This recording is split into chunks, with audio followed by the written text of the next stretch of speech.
இந்த டம்ளரில் என்ன ஓட்டையாக இருக்குது, இதில் தண்ணி குடித்தா எப்படி தண்ணிலாம் நிற்கும் அப்படி தான் நினச்சிட்ருக்கீங்க. பட் இது நம்ம கிச்சன் மெஸ் ஆகாமல் இருக்கிறதுக்கு ஒரு ஹெல்பிங் கார்டனே சொல்ல முடியும். ஸோ இது நம்ம குக்கர் மேலே இருக்கிற விசில்லாம் இருக்கு இல்லையா, அது ஸ்ப்ளாட்டர் ஆகாமல் இருக்கிறதுக்கு ஹெல்ப் பண்ணும். ஸோ நம்ம நார்மலாக பார்த்தீங்கன்னா குக்கரில் கொஞ்சம் தண்ணி வச்சுட்டாலோ எக்ஸ்ட்ரா ப்ரெஷர் வந்தாலும் பார்த்தீங்கன்னா ஃபுல்லாக தெரிச்சிடும். நமக்கு எவ்வளோ எரிச்சலாக இருக்குங்கிறது தெரியும் க்ளீன் பண்ணுறதுக்கு எல்லாமே. பட் இது பார்த்திங்கன்னா நார்மலாக இருக்கிற குக்கர் வெயிட்டுக்கு மேலே இதை ப்ளேஸ் பண்ணிட்டா போதும்.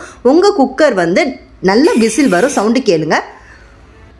பட் இதில் உங்களுக்கு வெளியில் எங்கேயுமே அடித்து தெரிக்காது, அந்த மாதிரி தான் இருக்கும். ஸோ இதுக்குள்ளே தான் இருக்கும். இது சேஃப்டியும் கூட, நம்ம யாரும் பயப்பட வேணாம். இது ஃபுல் ஸ்டெயின்லெஸ் ஸ்டீல் இருக்குது. இப்போ நான் எதுக்கு வாங்கியிருக்கேன்னு பார்த்தீங்கன்னா, இந்த அல்ட்ரா குரோனோவில் உங்களுக்கு விசில் கவுண்டர் குக்கர் இருக்கு இல்லையா, இது எப்படி விசில் வருதுன்னு பாருங்கள். ஸோ ஃபுல்லாக இதில் விசில் வரும்போது பார்த்தீங்கன்னா எனக்கு ஃபுல்லாமே இது தெரிக்கிற மாதிரி இருக்கும். அந்த ஸ்பீட்லேயே பார்த்தீங்கன்னா பக்கத்தில் இருக்கிற அடுப்புலலாம் கூட பட்டு அதெல்லாம் அமர்ற மாதிரி இருக்கும். ஸோ இதுக்காகத்தான் நான் மெயினாகவே வாங்கியிருந்தேன். ஸோ இந்த குரோனாவில் பார்த்தீங்கன்னா ஹோல்ஸ் வெளியே இருக்குது, எந்த ஒரு கவரும் இல்லை. அதே இது நார்மல் வெயிட்டில் பார்த்தீங்கன்னா இந்த மாதிரி ஹோல்ஸ் எல்லாமே உள்ளே இருக்கும். மேலே நம்ம கவர் போட்டுக்கிறதுனால அது அவ்வளோவா சிந்தாது, அதாவது தெரிக்காது. நிறைய தண்ணி வச்சிங்கன்னா பொங்கி வலியும். ஸோ இதில் வச்சு காட்டுறேன் பாருங்கள். ஸோ அல்ட்ரா குரோனோவில் இப்படி வைக்கும் போது எனக்கு விசில் வருது. பட் இதில் வெளியே எனக்கு பக்கத்தில் ஃபஸ்ட்டு காமிச்ச மாதிரி எதுவுமே தெரிக்கலை.